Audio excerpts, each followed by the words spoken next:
लड़के तो फिर बाहर जाने लग गए। हाँ। दूर दूर कॉलेजों में भी साइकिलों पर चले जाते या कुछ भी तरीके से चले जाते। लड़कियों की तो पढ़ाई छूटने लगी। वो माइंडसेट ही नहीं था, इसलिए हमने आगे कॉलेज खोलने का निश्चय किया, क्योंकि कॉलेज की फैसिलिटी ही नहीं होती थी ही नहीं आसपास। हाँ बिल्कुल।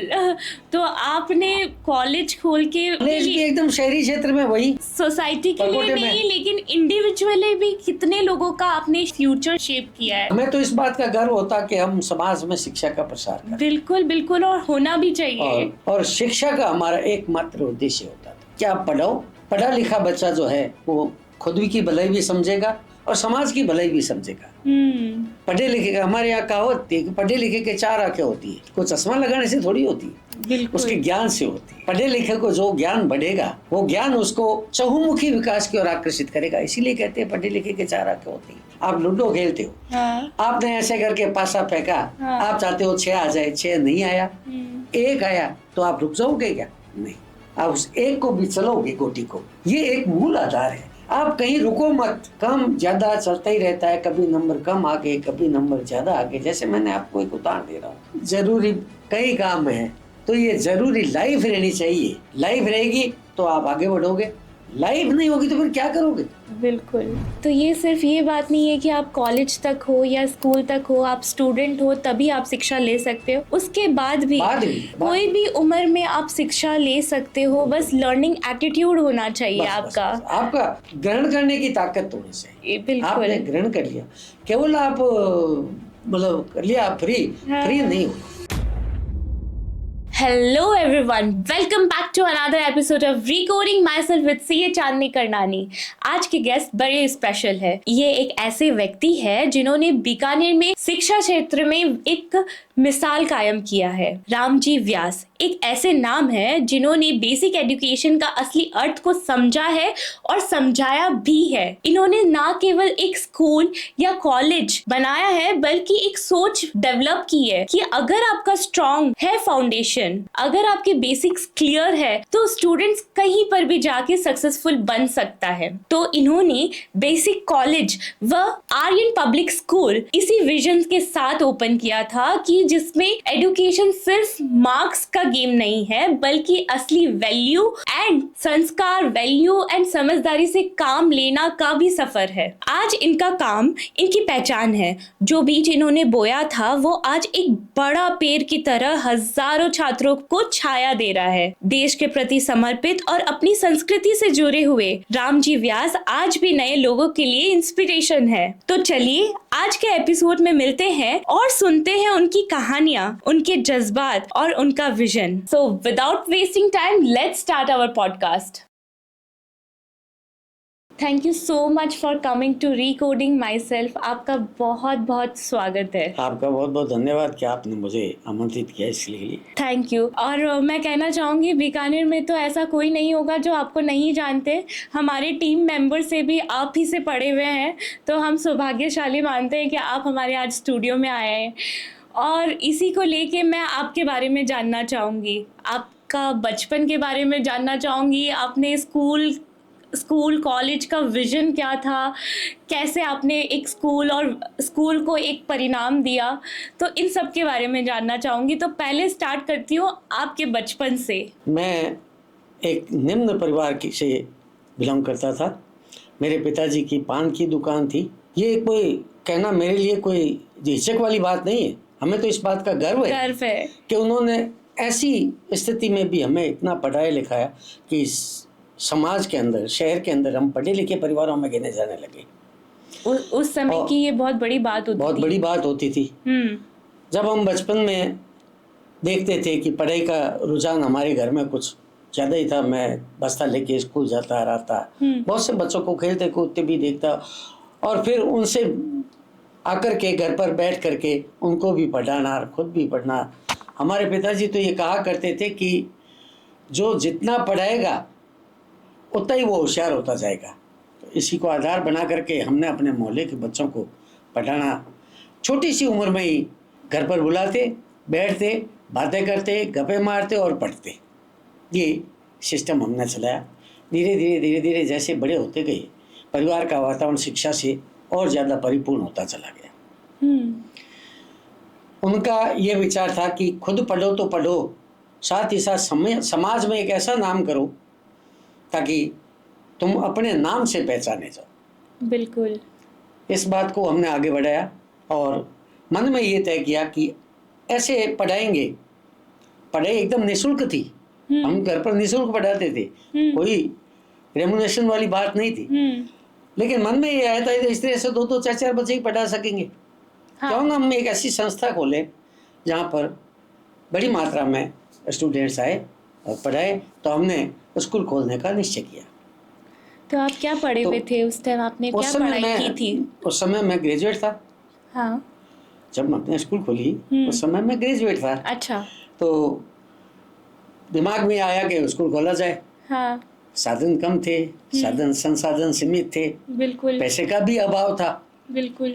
सोचना एक अलग बात होती है, उसको इम्प्लाई करना अलग बात होता है। तो हमने ये सोचा कि चलो एक्सपीरियंस जो नहीं था वो तो धीरे धीरे होता जाएगा, काम करेंगे तो एक्सपीरियंस होगा। तो इसके लिए ये तय किया गया कि कुछ साधन बनाने के लिए, संस्था बनाने के लिए क्या किया जाए। तो हमने लोन लिया। उस समय 10,000 रुपये का लोन लिया। अच्छा। और संस्था को व्यवस्थित किया और संस्था चलानी शुरू कर दी। बच्चों को घर से लाना पड़ता, कई बार साइकिल पर बिठा के भी लाना पड़ता, मोटिवेट करने के लिए।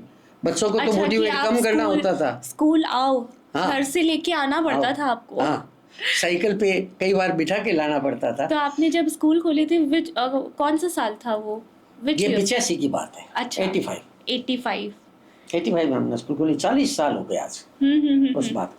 धीरे धीरे छात्र संख्या बढ़ती गई और बड़े गर्व की बात है, बड़ी अच्छी बात है कि एक ही साल में छात्र संख्या इतनी हो गई कि हम बहुत संतुष्ट थे और पढ़ाई भी बहुत अच्छी चलने लगी। भाई सारे स्टाफ वगैरह की सब व्यवस्थाएं तो सब उसी के अंदर होती थी। हमने मिनिमम फीस में बच्चों को पढ़ाना शुरू किया और लोग बड़े उत्साह से लाते, तुम्हारा स्कूल है क्या? फिर हम कॉन्फिडेंट हैं, फिर हमें विश्वास है कि बच्चा पढ़ लेगा। मतलब ये लोगों के मन में धारणा थी। बिल्कुल। क्या आपका स्कूल है? अरे ठीक है, सब पढ़िए लिखे हो भाई। बोला तुम सारे भाई पढ़े लिखे हो, बच्चा पढ़ लेगा, ठीक है। और हम भी ये उनको कहते कि हमारे हाथ में आपका बच्चा सुरक्षित है, आप निश्चिंत रहो और किसी भी प्रकार की पढ़ाई संबंधी कोई समस्या आपको नहीं होगी। धीरे धीरे प्रोग्रेस करते गए। फिर स्कूल को मिडिल में क्रमोन्नत किया, फिर उसके बाद सेकेंडरी में क्रमोन्नत किया, फिर सीनियर सेकेंडरी तक हम ले गए। दिमाग में यह था कि चूंकि शहर के परकोटे के बच्चे, प्राइवेट स्कूलें तो बाहर थी, शहर के अंदर थी नहीं, तो और उनकी फीस भी ज्यादा थी। पहले तो वहां तक जाना यहाँ के लोगों के लिए संभव मुश्किल था। परकोटे के अंदर पढ़ाई का स्तर बहुत कमजोर था, तो वहां तक जाना भी संभव नहीं था, आमदनी का जरिया भी कमजोर था। ये सब बातें सोच करके धीरे धीरे ये क्रम चलता रहा। और विशेष रूप से लड़कियां तो बाहर जा ही नहीं सकती थी, वो तो इसमें भी कई बार पढ़ाई छोड़ देती थी बीच में। हम उनको वापस घर से बुला के लाते, पढ़ाई मत छोड़ो, चलो फीस आप एक मुश्त नहीं दे सकते, कोई बात नहीं, आप कैसे भी दो, और नहीं दे सकते कोई बात नहीं, इसको पढ़ने दो। सही में आप ये परंपरा चली। और जब हमने सीनियर सेकेंडरी तक इसको कर लिया तो मन में ये आया कि हमारे बच्चे सीनियर सेकेंडरी तक तो लड़के लड़कियां सभी पढ़ लेते हैं यहाँ तक। और शहर के एकदम बीच में होने के कारण से सराउंडिंग एरिया बहुत थिक पॉपुलेशन का एरिया था। सराउंडिंग एरिया के लड़के लड़कियां सब पढ़ रहे थे। सीनियर सेकेंडरी के बाद एक हर्डल आया, लड़के तो फिर बाहर जाने लग गए। दूर दूर कॉलेजों में भी साइकिलों पर चले जाते या कुछ भी तरीके से चले जाते, लड़कियों की तो पढ़ाई छूटने लगी। वो माइंडसेट ही नहीं था वो, इसलिए हमने आगे कॉलेज खोलने का निश्चय किया। ये तो बहुत ही अच्छा, ये आपने जो विजन आप बता रहे हो कि किस लिए आपने कॉलेज खोलने का निर्णय लिया था, ये बहुत ही इंटरेस्टिंग है। क्योंकि हाँ, ये भी बात सही है, लड़के तो चले जाते हैं, लड़कियों को पढ़ाई छोड़नी पड़ती है। मैं अपनी मम्मी या कोई पुराने भी सुनते हो तो हाँ 10th तक ही पढ़े रहते थे, क्योंकि कॉलेज की फैसिलिटी ही नहीं होती थी ही नहीं आसपास। हाँ बिल्कुल। तो आपने कॉलेज खोल के सोसाइटी कॉलेज भी एकदम शहरी क्षेत्र में, वही सोसाइटी के लिए नहीं लेकिन इंडिविजुअली भी कितने लोगों का आपने शेप किया है, उनका फ्यूचर शेप किया है। भाई हमें तो इस बात का गर्व होता कि हम समाज में शिक्षा का प्रसार करें। बिल्कुल बिल्कुल, और होना भी चाहिए। और इतना अच्छा प्रसार हुआ, जैसे मैंने बताया कि हम किसी भी गली से निकलते हैं तो मतलब 2-3 बच्चे तो मिल ही जाते हैं गुरुजी पगे लागू। हाँ। लगभग 1 लाख से अधिक बच्चों को हमने शिक्षित कर पढ़ाया। सही बात है। कॉलेज और स्कूल खूब अच्छा चल रहे हैं और चल भी रहे हैं और चला भी रहे हैं। हमने आर्यन पब्लिक स्कूल में जो सीनियर सेकेंडरी तक है वो भी उसको भी खोला और शिक्षा के स्तर को लगातार निरंतर बढ़ने का प्रयास करते रहे। इस बार बोर्ड की मेरिट में भी उसमें बच्चे आए हुए हैं। अरे वाह, तो ये बहुत गर्व की बात है हमारी। बिल्कुल बिल्कुल। तो स्कूल और कॉलेज में आपके क्या हर्डल्स आए, क्या चैलेंजेस आए? क्योंकि सोचना एक अलग बात होता है जब इम्प्लीमेंट करते हैं, क्योंकि जब हम खुद के लिए कुछ करते हैं और औरों के लिए भी कुछ करते हैं तो बहुत अंतर होता है, बहुत एफर्ट्स की ज़रूरत होती है। तो आपके एफर्ट्स के बारे में मुझे जानना है। हमारे एफर्ट्स तो मैंने पहले तो आपको बताया कि हाँ।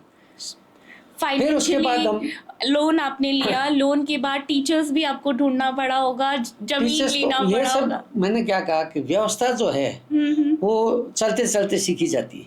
हाँ, व्यवस्था जो है बस उसको सोच तो होनी चाहिए कि हाँ ये करना बस है। आपका ध्यान होना चाहिए इसकी तरफ। वो धीरे धीरे सारी वो उसमें चीजें। ढील नहीं चलती, एकदम मजबूती होनी चाहिए, दिमाग में ये सोच होनी चाहिए मुझे अच्छी से अच्छी शिक्षा बच्चों को देनी है। तो हाँ। बच्चों को अच्छी से अच्छी शिक्षा देने तो अच्छे लोग मिलते रहते हैं, जुड़ते रहते हैं, कारवा बनता रहता है। बिल्कुल। और इसी तरह से ये कारवा बढ़ा। हर्डल कई तरह के आए, ऐसी बात नहीं है। हाँ। क्योंकि हम शहरी क्षेत्र से थे, बहुत से कई बार ये हो जाता कि गार्जियन आकर के हमें कोई और बात देते, छोटी मोटी अपने घर के झगड़े भी हमसे निपटाने लगे। एकदम निकट थे, एकदम पड़ोस के रहने वाले रिश्तेदार थे सारे।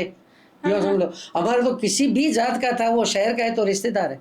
हाँ, ये जात शहर पात में नहीं देखी जाती, बिल्कुल कोई भी था। मैंने अभी कहा ना आपको कि पड़ोसियों के लिए पीढ़ी नहीं लगती। बिल्कुल बिल्कुल। वही बात है कि हमारे वो रिश्तेदार वो घर परिवार के विवाद भी हमारे पास लाते थे। खैर हमारे लिए कोई बड़ी बात नहीं थी, हम इससे बहुत 2-4 हो चुके थे।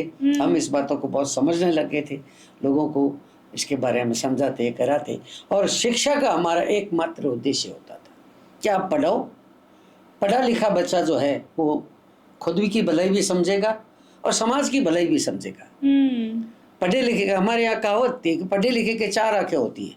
कोई चश्मा लगाने से थोड़ी होती है, बिल्कुल उसके ज्ञान से होती है। पढ़े लिखे को जो ज्ञान बढ़ेगा वो ज्ञान उसको चहुमुखी विकास की ओर आकर्षित करेगा। इसीलिए कहते हैं पढ़े लिखे के 4 आंखें होती है। सही बात है, ये मैंने पहली बार सुना है। और एक्चुअली बात में दम है। बात में दम है कि हाँ, पढ़े लिखे होने से कितना सारी चीजें, दृष्टिकोण काफी एक्सटेंड हो जाते हैं। बहुआयामी हो सकते हैं भाई। अपने 1D 2D 3D तक तो अपने पहुंच गए। 4D भी कर लेते हैं, उससे आगे नहीं है। लेकिन पढ़ा लिखा आदमी पता नहीं कितने आयामों के सोचता है, कोई पता नहीं है। आज आप देखते हो सामान्य रूप से पढ़ा लिखा व्यक्ति जो बिजनेस की तरफ भी जाता है वो 10 तरह के बिजनेस कर लेता है।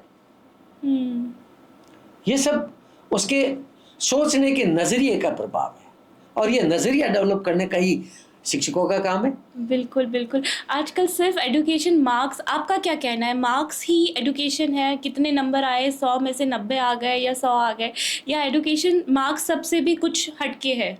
मार्क्स एक पक्ष है और मजबूत पक्ष है, इसमें दो राय नहीं है। मार्क्स के साथ साथ मूल्य बड़ी चीज है।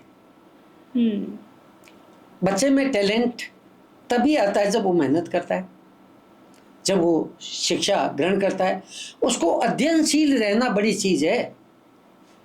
मार्क्स आना तो कई बार जो है वो हम देखते हैं कि बच्चा एक किताब का, जैसे अपने यहाँ पुराने जमाने में कहते थे ये किताबी कीड़ा है। हाँ, किताबी कीड़ा है। तो केवल किताबी कीड़ा बनना, अब जो टैलेंट जो आता है, आईक्यू जो डेवलपमेंट हो रहा है, वो आईक्यू में वो चारों तरफ वातावरण को देख करके जो उसका दिमाग काम करता है उसको भी उसके अंदर जोड़ा जाता है।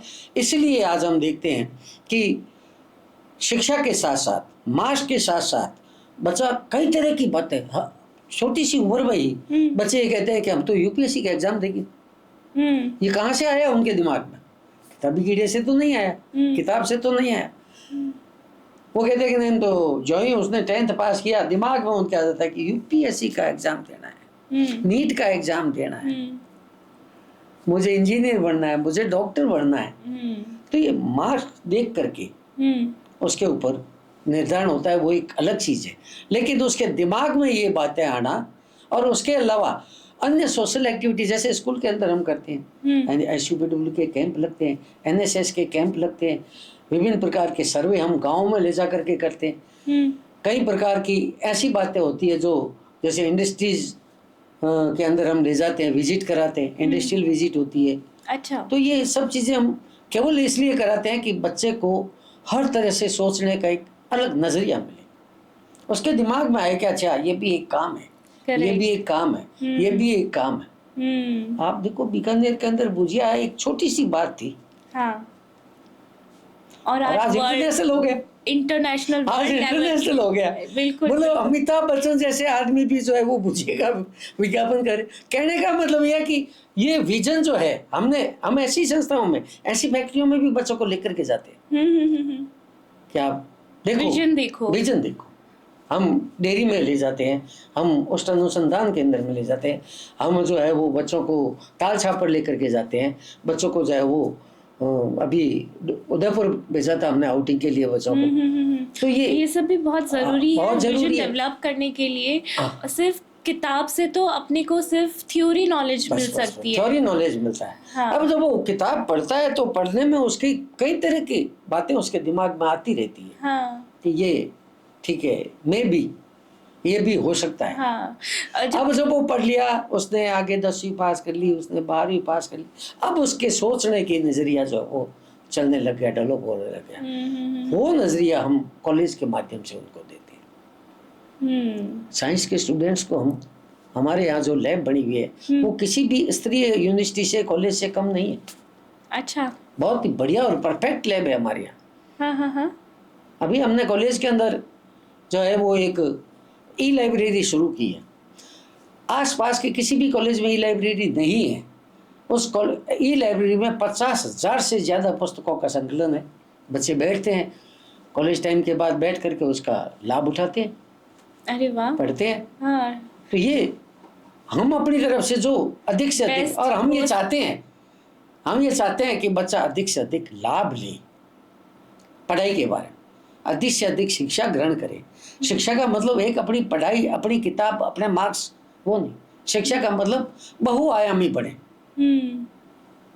सही बात है। और मुझे लगता है कि ये 10 से 20 साल वाली जो उम्र होती है बहुत क्रूशल होती है। उसमें उस जनरेशन के लिए आप क्या कहना चाहोगे कि वो अपना इफ़ेक्टिवनेस, क्योंकि उस टाइम पता नहीं होता है कि हम क्या कर रहे हैं, क्या नहीं कर रहे हैं, एक्चुअल बेसिक वहाँ से ही डेवलप होते हैं। तो उनके लिए आप क्या कहना चाहोगे? वो स्टूडेंट्स के लिए क्या कहना चाहोगे जो अभी पढ़ रहे हैं, लिख रहे हैं, लेकिन अभी फ्यूचर के बारे में ज़्यादा नहीं सोचे? बिल्कुल। हाँ, सोच नहीं पा रहे क्योंकि अभी विजन ही डेवलप नहीं हुआ है। जस्ट टाइम पास के लिए पढ़ाई कर रहे हैं, पढ़ना है इसलिए पढ़ रहे हैं, यही बात। लेकिन पढ़ाई का ऊपर वाला जो है विजन, वो आप बताइए। पढ़ाई से ऊपर वाले विजन में ये है कि हम एक अच्छी और प्रभावी शिक्षा बच्चों को दें, जिससे वो अपने आप में सुदृढ़ नागरिक बने। शारीरिक बल भी उसके अंदर हो, उसके अंदर वो क्षमता हो। शिक्षा और शिक्षक एक ऐसे हैं जिनकी गोद में हमेशा प्रलय और निर्माण, दोनों का निर्माण होता है, दोनों बसते हैं। इसलिए हमारा विजन यही रहता है कि बच्चे को प्रलय की तरफ न जा करके निर्माण की तरफ उसका ध्यान रहना चाहिए। वो ऐसा एक प्रभावशाली व्यक्तित्व तो उसका दिखना चाहिए। जब वो हमारे कॉलेज से निकले, शिक्षण संस्था से निकले, तो ये उस परिवार को, समाज को और देश को ये महसूस होना चाहिए कि ये पढ़ा लिखा लड़का है, ये कुछ करेगा, बिल्कुल, ये निश्चित रूप से कुछ करेगा। ऐसा सोच करके हम आगे, हमारा भी, हमने तो एक देखा है हिंदुस्तान के अंदर, मदन मोहन मालवीय को कौन नहीं जानता? अपने लिए नहीं, हिंदुस्तान के लिए उन्होंने एक ऐसा विश्वविद्यालय बनाया जो आज पूरे विश्व के अंदर जिसकी धाक है, जिसकी। तो हम ये, हमारे वो, यूँ समझ लो कि हमारे वो पुरखे हैं, हमारे वो मार्गदर्शक है। हमारे दिमाग में यही रहता है कि हम ऐसा ही कुछ करें जिससे समाज को एक प्रभावशाली नागरिक मिले, और मजबूत नागरिक ही मजबूत देश का भी निर्माण करेगा। वो देश को भी प्रगति देगा, खुद भी प्रगति करेगा, समाज को भी प्रगति होगी। हमारा विजन यही रहता है। इसीलिए हम समय समय पर कॉलेज के अंदर सेमिनार्स का आयोजन करते हैं। वो सेमिनार लगभग हर 15 दिन बाद एक सेमिनार हमारे कॉलेज में होती है। और वो क्या चीज़ की होती है? अलग अलग सब्जेक्ट भी होती है। जैसे कोई लेटेस्ट कोई आ गया, जैसे एआई आ गया, तो हमने एआई की सेमिनार आयोजित की। हाँ, भाई एआई क्या है, बच्चों को समझ नहीं आ रहा था। बिल्कुल बिल्कुल। और अपडेट AI रहना क्या भी है? बहुत जरूरी है, टेक्नोलॉजी से अपडेट रहना भी बहुत ज्यादा जरूरी है। हाँ, तो वो लेटेस्ट स्कूल्स टेक्नोलॉजी एंड से कॉलेज ही अपडेट होना बहुत जरूरी है। तो हम जैसे हमारे यहाँ जो कि एमएससी की क्लास है, अच्छा, फिजिक्स की, केमिस्ट्री की, जूलॉजी की, बॉटनी की, मैथ्स की, सबकी, कॉमर्स की भी, एमकॉम की क्लासें हैं, आर्ट्स की भी है। तो हम टॉपर जो भी एक्सपर्ट होते हैं उनको बुलाते हैं, भाई अभी लेटेस्ट इसमें क्या विकास हुआ है वो बताओ बच्चों को। ये किताब तो बच्चे पढ़ ही रहे हैं। अच्छा, परीक्षण पूरी दुनिया में हो रहे हैं। डेवलपमेंट जो होता है सब्जेक्ट का, पूरी दुनिया के बड़े बड़े जितने भी प्रयोगशालाओं में, उन प्रयोगशालाओं में प्रयोग हो रहे हैं, तभी तो नोबेल पुरस्कार मिलते हैं। बिल्कुल, ऐसे ही थोड़ी मिलते हैं। हाँ। तो वो जो डेवलपमेंट हुआ है उस डेवलपमेंट के बारे में बच्चों को बताओ। समय समय पर इंटरनेशनल सेमिनार्स भी होते हैं। हमने अभी अपने कॉलेज के द्वारा एक इंटरनेशनल सेमिनार की थी एंटरप्रेन्योरशिप के बारे में। अच्छा, महाराजा गंगा सिंह यूनिवर्सिटी ने हमसे कोलैबोरेशन किया कि नहीं आप इसमें हमें भी जोड़ो, अच्छा, ताकि ये एंटरप्रेन्योरशिप का हाँ। बीकानेर के अंदर किस चीज का एंटरप्रेन्योर हो सकता है। और एंटरप्रेन्योर तो हर कोई, एंटरप्रेन्योर का मतलब होता है साहसी।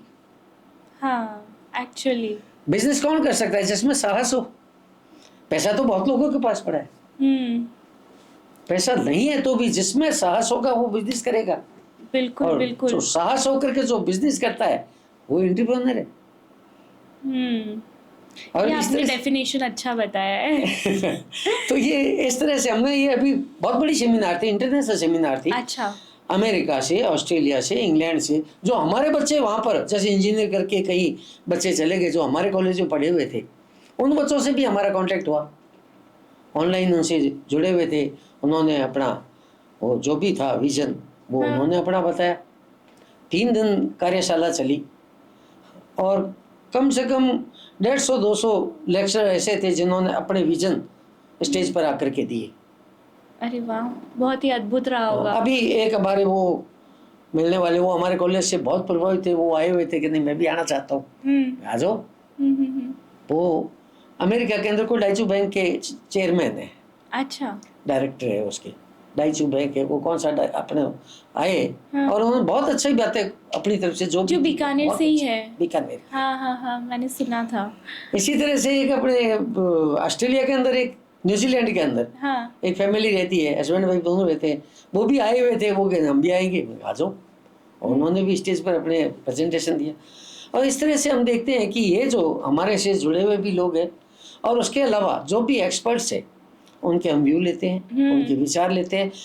बच्चे भी उसमें, सभी बच्चे बैठ करके पार्टिसिपेट कर रहे थे, सुन रहे थे, उनको इसका बहुत लाभ मिला। 100%। आज नहीं तो कल तो पक्का ही मिलेगा, क्योंकि विजन दिखाने वाला भी चाहिए होता है। हाँ, उनको बिल्कुल, बिल्कुल। मार्गदर्शन देने वाले भी चाहिए होते हैं। तो मैं नेक्स्ट आपसे ये पूछना चाहूँगी, कोई एक स्टूडेंट, हर टीचर का कोई फेवरेट स्टूडेंट या ऐसा कोई स्टोरी होता ही होता है, तो आपके लाइफ में ऐसे कौन से स्टूडेंट्स की स्टोरी है जो आपके दिल में हमेशा रहेगी? क्या है कि स्टूडेंट्स, चूँकि हम जब हमने मैट्रिक की तो मैट्रिक के अंदर बहुत टैलेंटेड स्टूडेंट थे। अच्छा, ऐसा लगता था कि तो मेरिट में आएंगे ही आएंगे। हाँ, और वास्तव में वो 90% क्रॉस करके सारे बच्चे थे, लेकिन मेरिट नहीं आज की वो एक अलग बात। हाँ, लेकिन उसके अंदर इतने टैलेंटेड स्टूडेंट थे, मैं उनको कहता कि आप, अब चूंकि मुझे ये मालूम था कि यूपीएससी क्या होती है, आरपीएससी क्या हाँ, होती हाँ, है, हाँ, हाँ, वो बच्चे थे उनको तो मालूम नहीं था। बिल्कुल। उनके दिमाग में ये था कि मैं तो डॉक्टर बनूंगा, मैं इंजीनियर बनूंगा, हाँ। ये बनूंगा। और मैं ये कह सकता हूँ ठीक है वो उस तरफ नहीं जा सके, वो एक कोई भी कारण रहा होगा, घर वालों का सपोर्ट वगैरह सब चीज़ें अलग होती है। लेकिन बल्क के अंदर बड़ी मात्रा में, सैकड़ों की संख्या में बच्चे यहाँ से इंजीनियरिंग करके आज बेंगलोर के अंदर रह रहे हैं। कई बार उनसे बात भी होती है। इस बात का हमें बहुत गर्व है कि बेंगलोर के अंदर मेरे भाई साहब अभी गए थे, तो उनको वो बच्चे पता चला कि मेरे भाई साहब आए हुए हैं और कुछ रिश्तेदार भी है बच्चे, तो कहे चल यार सर के भाई साहब आए, उनसे मिलते हैं। तो यूँ इस तरह से एक बड़ा गर्व महसूस होता है कि इस तरह का मापदंड हमें मिल रहा है, इस तरह का रोचक वातावरण हमें मिल रहा है। कई बार ये तो हमारा विशेष मर्मस्पर्शी चीज़ है कि बच्चे वहाँ गए हुए हैं और वो समय समय पर जब भी बीकानेर आते हैं कॉलेज मिलने के लिए ज़रूर आते हैं कि सर यहीं मिलने आया हुआ था, मिलने आ गया। बिल्कुल बिल्कुल। और वो जब मिलने आते हैं तो कितनी खुशी होती होगी, बहुत गर्व होता है साहब, क्या बात खुशी होती होगी। बच्चे की खुद की आंखों में आंसू आ जाते हैं। हाँ। कि सर बहुत आपके साथ दिल से धन्यवाद करते होंगे सबके साथ। वो तो है ही। आपने तो जनरेशन टू जनरेशन कम से कम 3-4 पीढ़ियां तो पढ़ा ही चुके हैं। आराम से। तो आपको क्या डिफरेंस फील होता है, पहले वाले ज्यादा पढ़ाकू थे या अभी वाले ज्यादा डिस्ट्रैक्टेड है या? पहले जो था वो विजन अपने घर तक ही था, सोच जो थी बच्चों की अपने घर तक थी, ज्यादा साधन नहीं थे। आजकल तो कंप्यूटर है, मोबाइल है, टीवी है, ये इस तरह के सैकड़ों साधन हो गए, जैसे बहुत कुछ चीजें।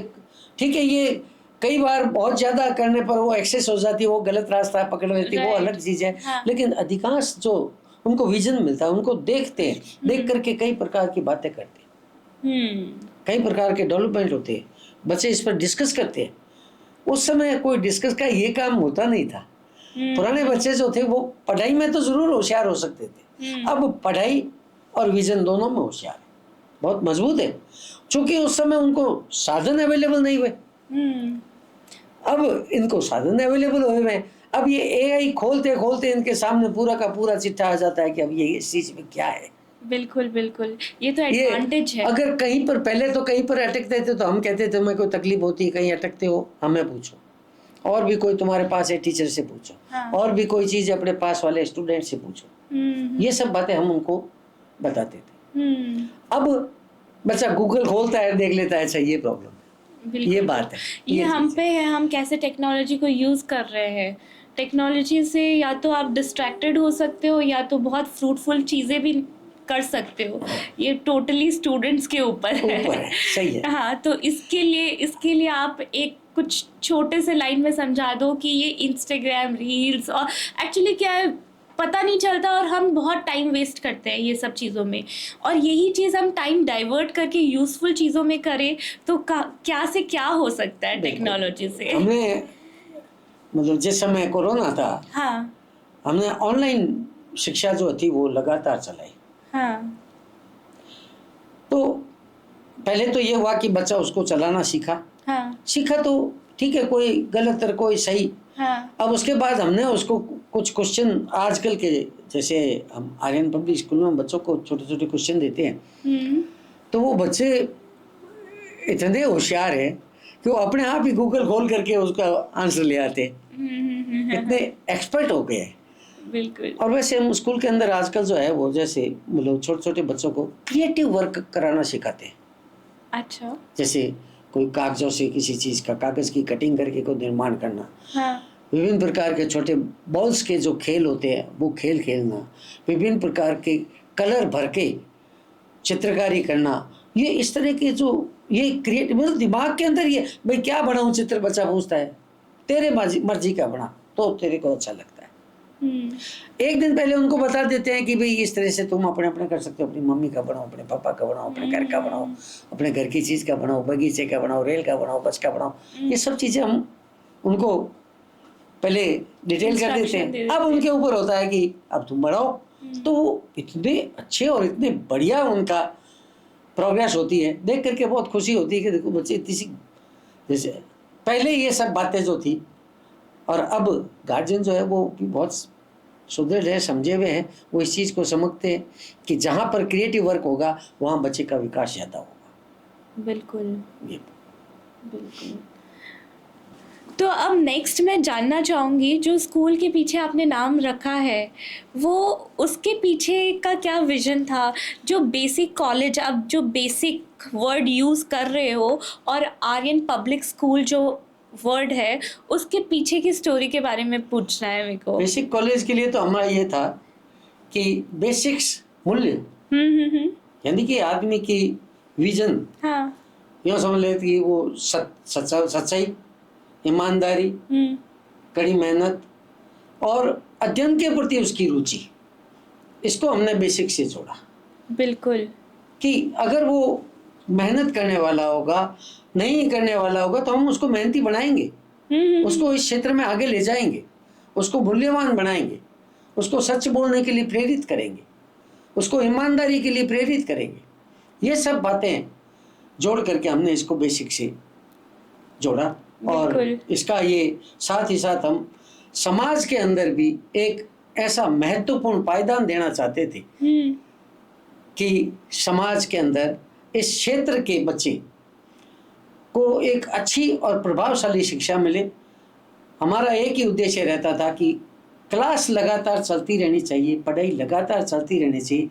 बच्चा अगर कोई प्रॉब्लम है तो वो 10 बार पूछ करके उसका समाधान निकाल सकता है, लेकिन ईमानदारी अगर बच्चे की है तो ईमानदारी टीचर्स की भी रहनी चाहिए। एग्जैक्टली। टीचर का भी बहुत बड़ा रोल है। बहुत बड़ा रोल है। टीचर्स का बहुत बड़ा रोल है। और जब हम हायर क्लास की तरफ जाते हैं तो टीचर्स भी उतने ही हायर क्लास से के होना चाहिए। बिल्कुल।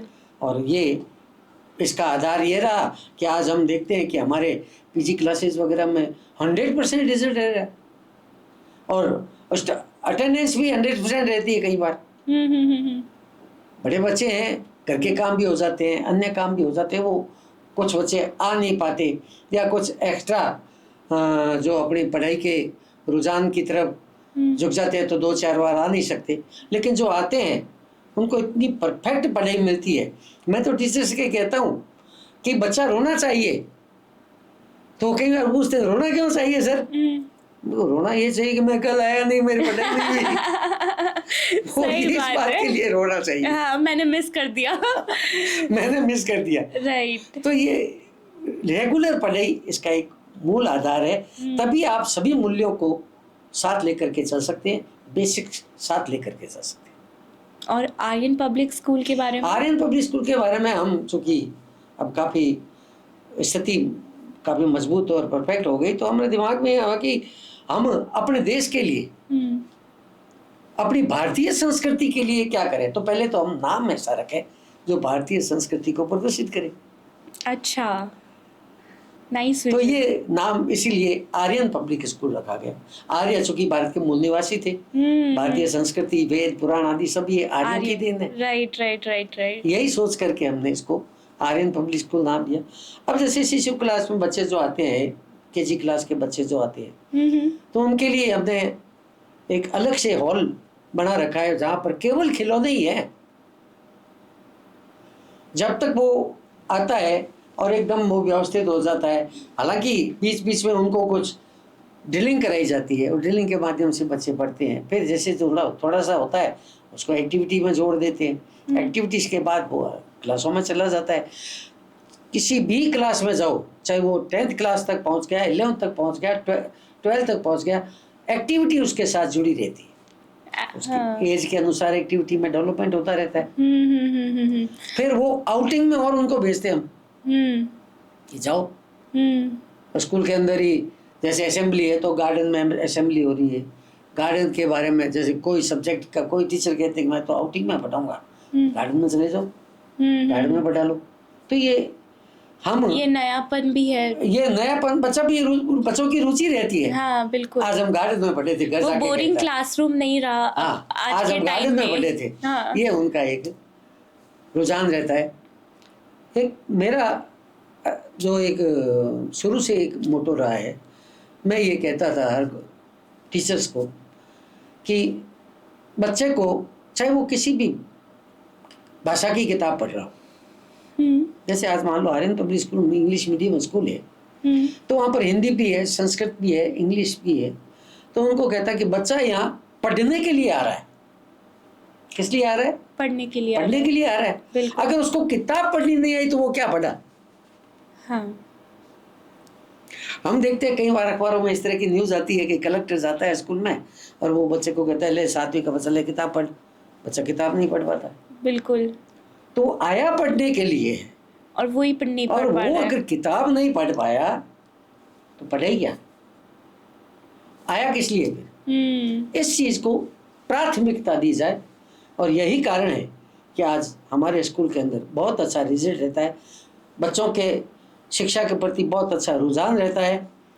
सभी अध्यापक इस बात का विशेष ध्यान रखते हैं, चाहे वो नया स्टूडेंट भी आ गया, कई बार वो कहते हैं ये गवर्नमेंट स्कूल से आए, नया एडमिशन करें, कोई बात नहीं, करो, कि इसको पढ़नी नहीं आती, कोई बात नहीं, पढ़ाओ, पढ़ाई। आप किस लिए हो फिर क्लास में, हाँ। पढ़ाओ। तो फिर हम उनको तरह तरह के, जैसे बच्चों को अपने छोटी छोटी कहानियां कह करके आगे बढ़ाते हैं, उत्साहित करते हैं, तो टीचर्स को भी उत्साहित करते हैं, बिल्कुल। ऐसा करो। तो ये हमारा आर्यन पब्लिक स्कूल के अंदर स्कूल का मूल मोटो ये है कि पढ़ने आया तो उसको पढ़ाओ, और उसको पढ़ना आना चाहिए। फिर आगे पढ़ना जिसको आ गया, आगे उसके रास्ते सारे खुलते रहते हैं। बिल्कुल। वो आप अगर फाउंडेशन स्ट्रांग है, बेसिक बस, स्ट्रांग है, तो सक्सेस तो आ ही जाएगा, आ ही जाएगा। आ ही जाएगा। ये आपका तो थॉट बहुत ही अच्छा लगा है कि आप ज़्यादा फाउंडेशन में स्ट्रांग बनाने में कोशिश करते हो। तो ये अब मुझे ये भी जानना है कि फ्यूचर प्लान्स क्या है आपके। फ्यूचर प्लान तो अभी तो हमारे कॉलेज के अंदर पीजी क्लासेज तक चल रही है, और पीजी के साथ साथ पीएचडी की क्लासें भी शुरू हो चुकी है। अच्छा। पीएचडी की क्लास में क्या होता है कि यूनिवर्सिटी अपनी तरफ से स्टूडेंट देती है, तो अच्छा। हमारे लेक्चरर्स को ये स्टूडेंट मिले हुए हैं, तो पीएचडी का वर्क भी होता है। उसके अलावा हमने देखा कि नई शिक्षा नीति के अंतर्गत, जो नई शिक्षा नीति अभी इस सरकार ने शुरू की है, नई शिक्षा नीति के अंतर्गत जो है वो कौशल डेवलपमेंट का विशेष रूप से जोर दिया गया है। अच्छा। विशेष रूप से जोर दिया गया है। उसमें तो ये तक कहा गया है कि 6ठी क्लास से ही आप कौशल डेवलपमेंट की क्लासें शुरू कर दो। कैसे, मतलब क्या होता कौशल है वो? डेवलपमेंट मतलब कोई चीज का निर्माण करना।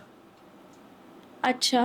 भाई निर्माण जब वो किसी चीज का करेंगे, जैसे आपने कौशल डेवलपमेंट में किसी ने भाषा में डेवलपमेंट कर लिया, किसी ने ड्राइंग में डेवलपमेंट कर लिया, किसी ने अन्य चीज में डेवलपमेंट, तो कौशल डेवलपमेंट के अंदर ये है कि बच्चे को, जैसे हमने कहा क्रिएटिव वर्क, हाँ। क्रिएटिव वर्क वो ही है एक तरह से। अच्छा। अब वो उसको हम रेगुलर करेंगे तो कौशल विकास होगा उसका। यदि उसके अंदर स्किल डेवलपमेंट आना से, स्किल कहाँ से आएगा, जब आप उसको करवाओगे। अगर रेगुलर हम किसी चीज को करवाते रहेंगे, कोई बच्चा रेगुलर किसी चीज को करता रहेगा, तो वो निश्चित रूप से सफल होगा। बिल्कुल बिल्कुल बिल्कुल।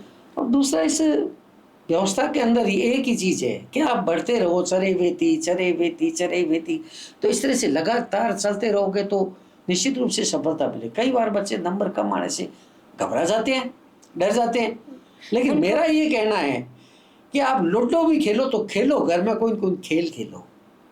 आप लूडो खेलते हो, आपने ऐसे करके पासा फेंका, आप चाहते हो 6 आ जाए, 6 नहीं आया, 1 आया, तो आप रुक जाओगे क्या? नहीं, आप उस 1 को भी चलोगे, गोटी को। ये एक मूल आधार है। आप कहीं रुको मत, कम ज्यादा चलता ही रहता है, कभी नंबर कम आगे, कभी नंबर ज्यादा आगे। जैसे मैंने आपको एक उदाहरण दे रहा हूँ कि मेरे पास एक गार्जियन आए, उसके बच्चे को लेकर के आए। पहले तो वो खुद आए, तो मैंने यार इस तरह से बात हो गई, बच्चा पीएमटी में फेल हो गया। अब बच्चा वास्तव में नो डाउट बहुत इंटेलिजेंट था, बहुत होशियार था, मैं उसको जानता भी था।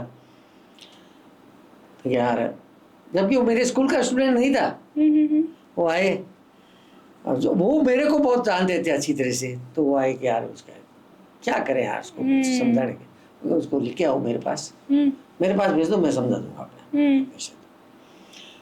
तो आया तो मैंने उसको कहा क्या यार, इतने सी में कोई जिंदगी थोड़ी रुकती है। उस टाइम तो ऐसा ही लगता है कि रुक ही गया है, नहीं लगता है, लेकिन उसको मैंने ये उदाहरण दिए कुछ। मैं कहूँ जिंदगी इससे थोड़ी रुकती है। बिल्कुल। दुनिया के अंदर हो सकता है भगवान ने तुम्हें पता नहीं किस काम के लिए भेजा हो। और दूसरा, मैंने उसको उदाहरण दिया लूडो चलने का। मैं लूडो में अपने चाहते हैं कि 6 नंबर आए, ये पासा फेंकते हैं, उसमें 1 नंबर आ गया तो गोटी तो चलेंगी ही ना, यानी लाइफ तो चलती रहनी चाहिए। 100%। तो ये चरे वेती यानी लाइफ हमेशा चलती रहनी Life चाहिए goes और on. चलती ही रहती है, कभी रुकती नहीं है। हिंदुस्तान में एक गाना बना था, ये शायद इसे हट करके मैं एक बात, हाँ बिल्कुल। आप, एक गाना बना था हिंदुस्तान में, फिल्म में, हाँ तो उस गाने के कारण से हिंदुस्तान के अंदर हजारों लोगों ने सुसाइड नहीं की। एक गाने के एक प्रभाव गाने के से। कारण से इतना प्रभावशाली गाना था कि हजारों लोगों ने उसके कारण से सुसाइड छोड़ दी। कौन सा गाना था वो? छोड़ दे सारी दुनिया किसी के लिए, ये मुनासिब नहीं आदमी के लिए, प्यार से भी जरूरी कई काम है, हाँ प्यार सब कुछ नहीं जिंदगी के लिए। अधिकांश जो सुसाइड करते वो प्यार के लिए करते हैं। हाँ। आप देखते हो? बिल्कुल। तो ये इसे ऐड करें थोड़ा। कोई बात नहीं, ये भी अच्छा कंटेंट है ना, क्यों? तो ये जब उसके कारण से उस समय ये बहुत चर्चा में रहा था कि एक गाने के कारण से लोगों ने कह रहे यार, गाना आपने भी सुना होगा, नहीं सरस्वती चंद्र फिल्म का गाना है, मैंने लता नहीं- मंगेशकर का गाया हुआ, क्या गजब का लेकिन गीत है। आज पक्का सुनूंगी। बहुत गजब का गीत है। अच्छा। कल्याण जी आनंद जी ने उस गीत को फिल्म में डालने से मना कर दिया कि क्या ये सारी दुनिया, तो कुछ उसके डायरेक्टर वगैरह अड़के कि नहीं यार इस गीत को लो। वो गीत डालने के बाद 1 महीने में जो परिणाम आया, वो कल्याण जी आनंद जी उसको गले लगा लिया डायरेक्टर को, यार क्या कहाँ से विजन लाए तुमने, कहाँ से उस इंडिवर को जो गीतकार था गले लगा लिया। यार देश को आपने तो एक नया बूस्ट दे दिया, नया उत्साह भर दिया बच्चों के अंदर। तो ये मतलब चलना चाहिए सब कुछ आगे। राइट। आगे का विजन बड़ा होना चाहिए, चाहे कुछ भी हो। दिमाग में एक ही बात है कि मैं कुछ करूं तो ऐसा करूं कि मेरा नाम रहे। बिल्कुल। आप पहले टीचर थे, अब मैनेजमेंट टीम में हो, बिल्कुल। तो आपका पूरा एक्सपीरियंस अच्छे से आप पास ऑन कर पा रहे हो। तो ऐसी क्या बातों का आप ध्यान रखते हो कि ये टीचर्स पास ऑन करना ही चाहिए? आप कैसे देखते हो उनको ट्रेनिंग कैसे देते हो? टीचर्स को ट्रेनिंग क्या, वो 3 बातें बताइए कि वो हर टीचर अप्लाई कर सके कि हाँ ये 3 चीज़ें तो होनी चाहिए टीचर्स के पास। बिल्कुल वही बात है। मैं जैसे अभी मेरा एक सिस्टम है, मैं रोजाना कॉलेज जाता ही हूँ। अच्छा। मेरी उम्र 70 साल की है। हाँ क्या लगते नहीं हो, और इतने एक्टिव लगते बिल्कुल नहीं है। सब एक्टिव हो या नहीं हो, लेकिन घर ही रहना चाहते हैं फिर भी। मैं कॉलेज रोज जाता हूँ। हाँ तो देखते मेरे घर के सामने रहते हैं, जानते। तो मैं वहाँ हर एक टीचर को बतलाता हूँ, ये मेरा एक पहला मोटो यही रहता है। हाँ कोई भी मैडम मिल गई, कोई सर मिल गया, और कैसे हो सर, कैसे हो मैडम, पढ़ाई कैसी चल रही है, कोर्स कैसा चल रहा है, कोर्स पूरा हुआ या नहीं हुआ, बच्चे आ रहे हैं या नहीं आ रहे हैं, नहीं आ रहे तो उनको फोन करो। ये मैं उनको 4-5 एक स्लोगन रोज, ऐसा नहीं है कि कोई 1-2 दिन के लिए, रोज जब भी जाता हूँ, जो भी मेरे सामने टीचर आते, बाकी तो क्लासों में गए हुए रहते हैं और मैं ऑफिस में बैठा रहता हूँ या कई बार मतलब मैदान में खड़ा रहता हूँ, तो उनको कहता रहता हूँ क्यों, कुछ बच्चों को माल दे रहे हो या नहीं। हाँ सही बात है। क्या बच्चे जब बढ़िया पढ़ाई दोगे तो बच्चा दौड़ते हुए आपके पास आता है, और दौड़ते हुए आता है तो निश्चित रूप से बहुत अच्छा रिजल्ट और बहुत अच्छा परिणाम देता है। रेगुलरिटी मस्ट है, चाहे वो स्टूडेंट्स के लिए हो या वो चाहे वो टीचर्स। टीचर्स के लिए। करेक्ट। ठीक है, अब मैं आती हूँ रैपिड फायर राउंड की तरफ, क्योंकि समय को ध्यान में रखते हुए आपसे जानना तो मुझे बहुत सारी चीज़ें हैं, तो इसलिए एक रैपिड फायर राउंड करते हैं जिसमें मैं आपसे 1-2 लाइन जिसमें मैं आपसे क्वेश्चन पूछूंगी। हाँ। आपको 1-2 लाइन में कंप्लीट करना है उसको। बिल्कुल। ठीक है सर, आपसे रैपिड फायर आज मुझे चांस मिल रहा है, एज ए स्टूडेंट मुझे चांस मिल रहा है कि मैं टीचर से पूछूं। धन्यवाद। 1 line advice for the students before an exam. Student परीक्षा से पहले ये सोचे कि मैं परीक्षा देने जा रहा हूँ, लेकिन मेरा माइंड जो है वो डिस्टर्ब नहीं हो, इसके लिए उसको कुछ समय जो है वो नींद को भी देनी चाहिए, कुछ समय पढ़ाई को देनी चाहिए, कुछ समय उसको अपने आसपास के वातावरण में जॉली मूड का भी देना चाहिए, ताकि बच्चे को ये लगे कि मैं केवल मात्र माथे का बोझ लेकर के नहीं जा रहा हूँ पढ़ने। एग्जाम देने जा रहा हूँ तो एक फुल फ्लैश एंजॉय होकर के जा रहा हूँ। मैं तो अपनी बच्चों को स्कूल में कहता भी हूँ, नींद पूरी लेना, नहीं तो वहां जाकर के उल्टियां करोगे, सिर दर्द होगा। ये मेरे साथ हुआ है। जो सबसे मेरा फेवरेट एग्जाम मतलब पेपर था कॉस्टिंग, जिसमें मैं सोची 70-80 तो मैं लेके आऊंगी सीए के पेपर में, बट ऐसा कुछ हुआ कि मैं एकदम ही ब्लैंक हो गई और कुछ भी नहीं दिख रहा है मुझे पेपर में। वो नींद की कमी, स्ट्रेस, वो सारे सब बच्चे कुछ को एकदम स्वस्थ रह करके, एक्टिव रह करके परीक्षा देनी चाहिए। ये आपने बहुत ही, शायद उस टाइम मुझे ये एडवाइस मिल जाती तो बढ़िया होता। Okay, so what's more tougher, life का जो एग्जाम है वो, क्योंकि लाइफ भी एवरीडे एग्जाम लेती है, या बोर्ड का एग्जाम? उस टाइम तो बच्चों को यही लगता है कि ये इससे बड़ी एग्जाम तो कुछ हो ही नहीं सकता है। बच्चों के लिए तो बोर्ड का एग्जाम सबसे टफ। सही बात है। और बाकी अपने जो बड़े हो गए हैं, हाँ, उनके लिए लाइफ का एग्जाम सबसे टफ है, परिवार का एग्जाम सबसे टफ है, क्योंकि हमें परिवार के सभी लोगों के बारे में सोचना होता है। और जब वो बच्चे होते हैं तो उनको तो एग्जाम के अलावा कुछ सोचना ही नहीं है, परीक्षा के अलावा कुछ सोचना ही नहीं है, किताब के अलावा कुछ सोचना ही नहीं है। वहीं पर उसका फोकस होया हुआ होता है, वहीं पर वो केंद्रित हो जाती है, इसलिए बाकी चीजें सब उनके लिए गौण हो जाती है। बिल्कुल। तो हम बच्चों की पढ़ाई के बारे में भी, बच्चों के अन्य व्यवहार के बारे में भी, परिवार के अन्य साधनों के बारे में भी, अन्य व्यवस्था के बारे में भी सब तरह से सोचना पड़ता है। बड़ों के लिए फैमिली टफ, बच्चों के लिए एग्जाम टफ। तो एक कुछ ऐसी बात बता दो जिससे थोड़ा माइंडसेट चेंज हो सके ये एग्ज़ाम को देखने की नज़रिया को लेके, कि कुछ ऐसा माइंडसेट हम क्रिएट कर सके कि हाँ ठीक है, लाइफ एग्ज़ाम तो होगी लेकिन इस नज़रिया से देखो। एग्जाम के अंदर, जैसे बच्चों के एग्जाम के अंदर हम देखते हैं कि एक टेस्ट सीरीज जो होती है, लगातार एग्जाम, लगातार क्वेश्चन, छोटे छोटे दो क्वेश्चन देते रहो, बाद में उसको बढ़ाते रहो। इन लोगों ने देखा भी है। तो ये एक ऐसा मापदंड है कि बच्चा ये सोचता है कि ये तो मेरे किया हुआ है, ये मेरे को आता है, मैं आज कर लूंगा। आज मैं आर्यन स्कूल के अंदर मेरा यही सिस्टम है, स्कूल में यही चला रखा है कि आप रोजाना इनका टेस्ट, कोर्स होने के बाद रोजाना टेस्ट की प्रैक्टिस, रोजाना टेस्ट की प्रैक्टिस में पूरी किताब हो जाती है धीरे धीरे धीरे धीरे। फिर उसके लिए यही है कि आप प्रैक्टिस को कंटिन्यूस करो, एग्जाम के टाइम ही केवल मत पढ़ो, बिल्कुल कंटिन्यूस करो, उसको टेस्ट के रूप में लो, परीक्षा के रूप में लो, अध्ययन के रूप में लो। केवल एक दिन की पढ़ाई आपको सफल नहीं करेगी। ये तो आपने स्टूडेंट्स के लिए बता दिया, अब बड़े लोगों के लिए भी बता दीजिए कुछ, बड़ों के लिए भी ऐसा ही कोई फॉर्मूला। बच्चे जब छोटे हैं तभी से उनके बारे में सोचना शुरू कर दो कि इनको कैसे पढ़ाना है, क्या करना है। कई बार होता है कि बच्चा मार्क्स तो ला रहा है कम, वैसे 70% मार्क्स लाया, गार्जियन कहता है मैं तो इसको डॉक्टर बनाऊंगा। अरे इसकी कैपेसिटी भी तो देखो, आप उसकी कैपेसिटी देखो, मेंटल कैपेसिटी हम बच्चे की कहाँ देखेंगे, उसके मार्क्स से ही देखेंगे, और तो कोई है नहीं। हमने देख लिया कि ये 60-70% लाया और ये कहते हैं कि हम तो डॉक्टर बनाएंगे इसको। 90% वाला भी टफ महसूस करता है जिस एग्जाम को। तो इस बात को गार्जियन को भी इस चीज को ध्यान में रखते हुए आगे बढ़ना चाहिए।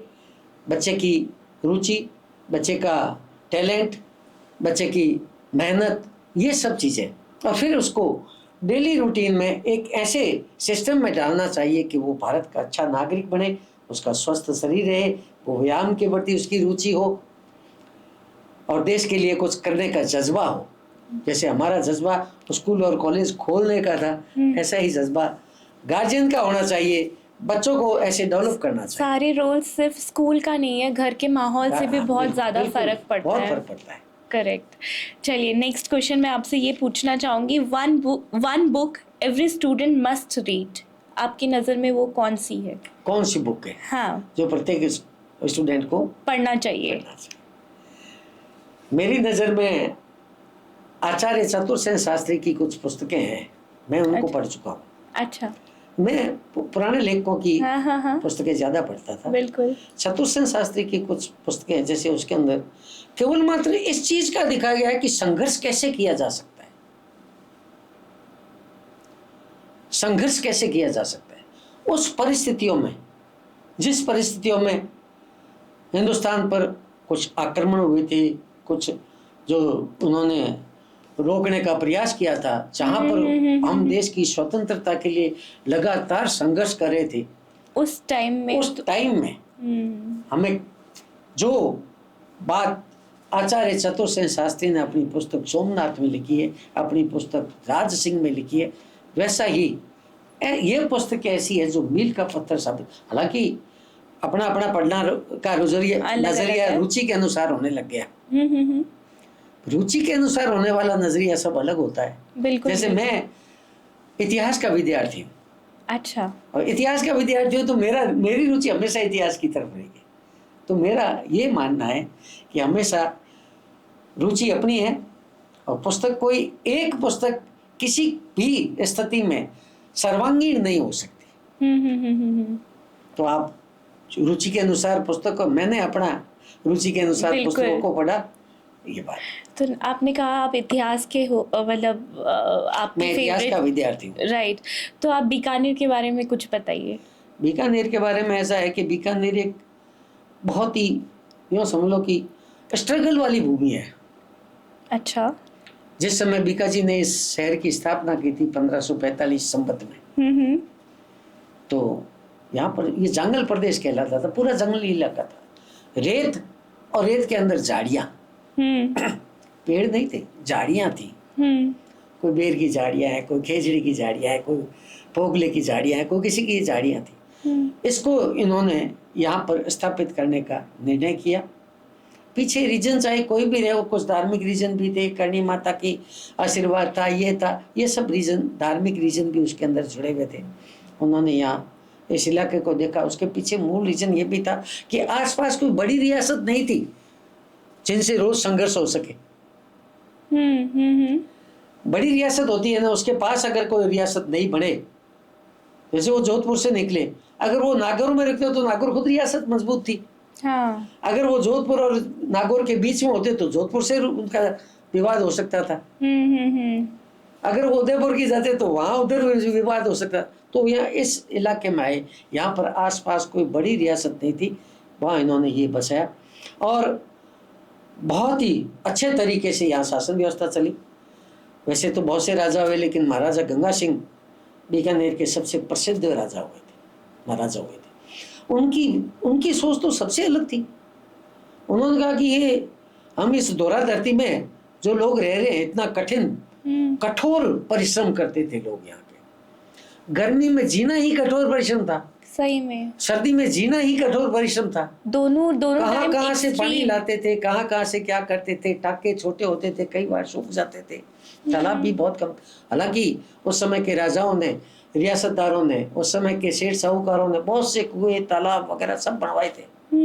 लेकिन गंगा सिंह जी की सोच ये थी कि एक अनवरत पानी मिलना चाहिए, अनवरत अविरल पानी मिलना चाहिए। तो उन्होंने गंगा नहर को यहाँ लाने का निश्चय किया।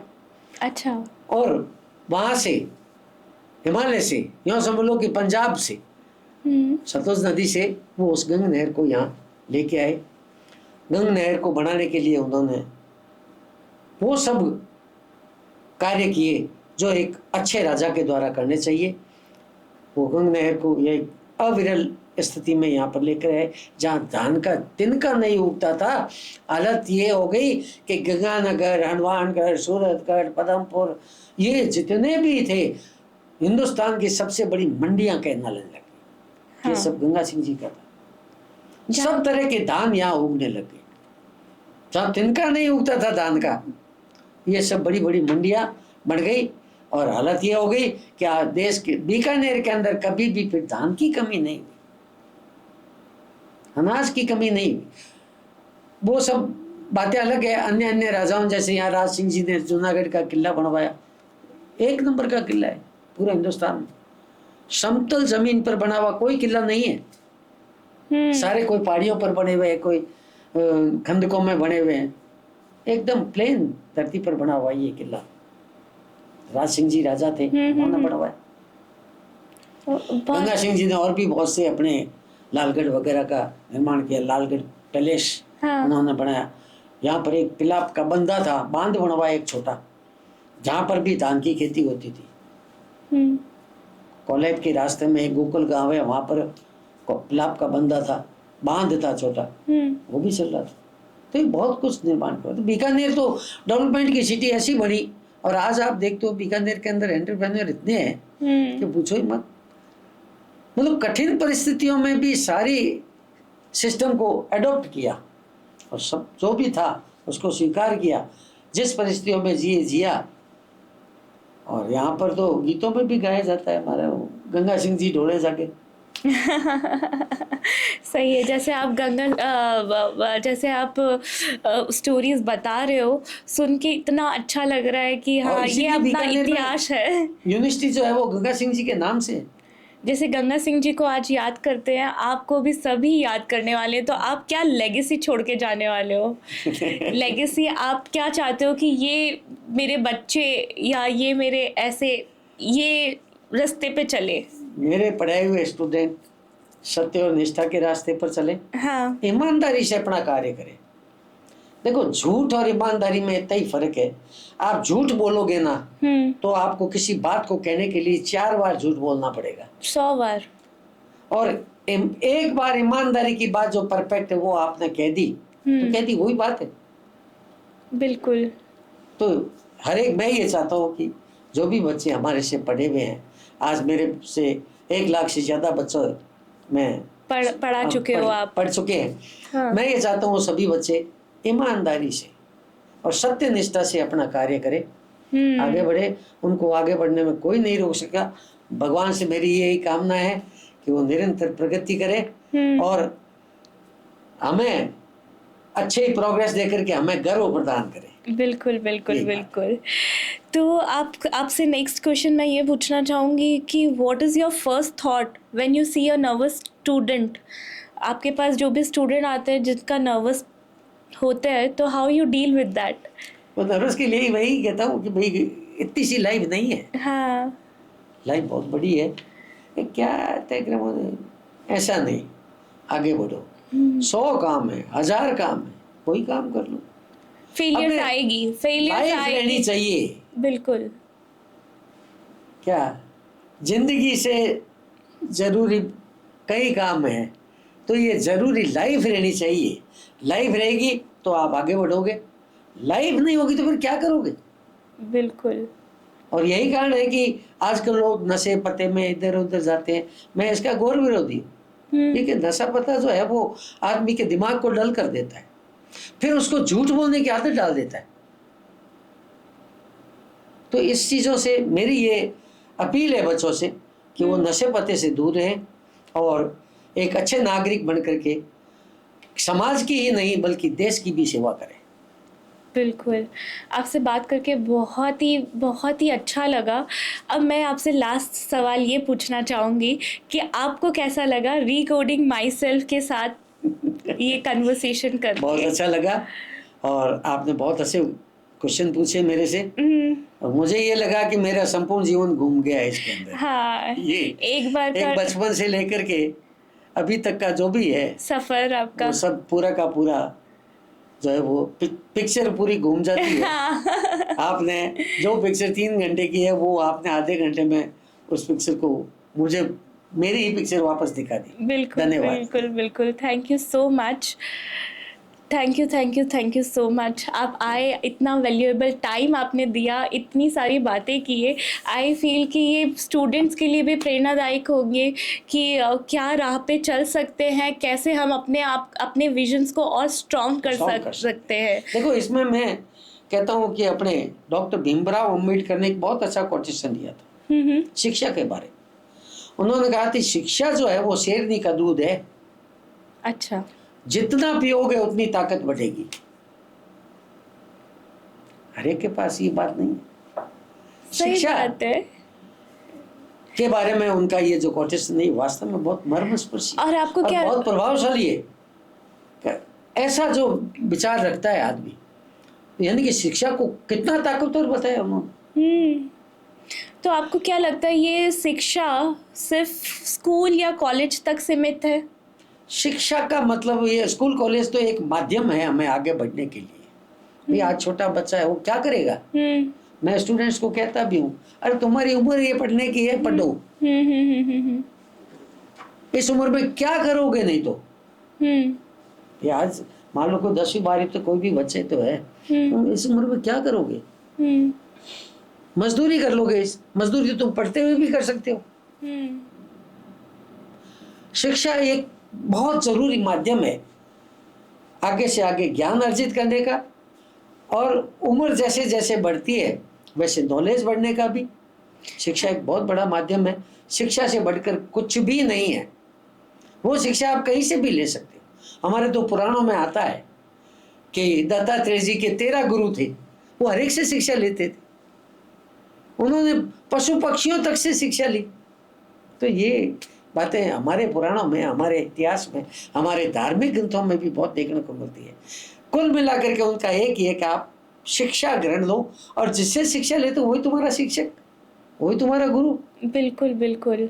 ये बात। हाँ, तो ये सिर्फ ये बात नहीं है कि आप कॉलेज तक हो या स्कूल तक हो, आप स्टूडेंट हो तभी आप शिक्षा ले सकते हो, उसके बाद भी कोई भी उम्र में आप शिक्षा ले सकते हो। बस लर्निंग एटीट्यूड होना चाहिए आपका। आपका ग्रहण करने की ताकत होनी चाहिए। बिल्कुल। आपने ग्रहण कर लिया, केवल आप मतलब कर लिया, फ्री नहीं होना। लाइफ में फ्री तो आप हो ही नहीं सकते। बड़े हो गए, परिवार बन गया, परिवार के देख रेख है, उनकी भी तरफ आगे बढ़ना है, तो सब चीजें आगे से आगे फ्री होना ही नहीं है। शिक्षा यानी कि कोई ना कोई ज्ञान बच्चों से भी ले सकते हैं। कई बार बच्चे भी कुछ ऐसी ऐसी बातें कर लेते हैं कि हमें ज्ञान लेना पड़ता है कि हाँ ये बात तो सही कह रहा है। बस वो एटीट्यूड होना चाहिए। ऐसा नहीं कि वो दिमाग में जो मैंने कह दिया, जो मैं मेरे समझ में वही सही हूँ, मैं ही सब कुछ नहीं चलेगा, नहीं चलेगा। चलो, okay, thank you so much sir. बहुत बहुत धन्यवाद।